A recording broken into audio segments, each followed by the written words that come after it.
What if may 6,000 ka ngayon, tapos may 24 months na hulog ka sa pag-ibig?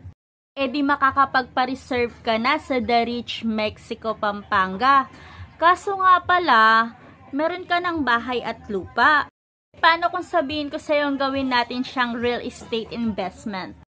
Pwede mo itong paupahan at sila na ang maghuhulog monthly. Soon, co-owner ka na at may monthly income ka pa. What if lang naman, di ba?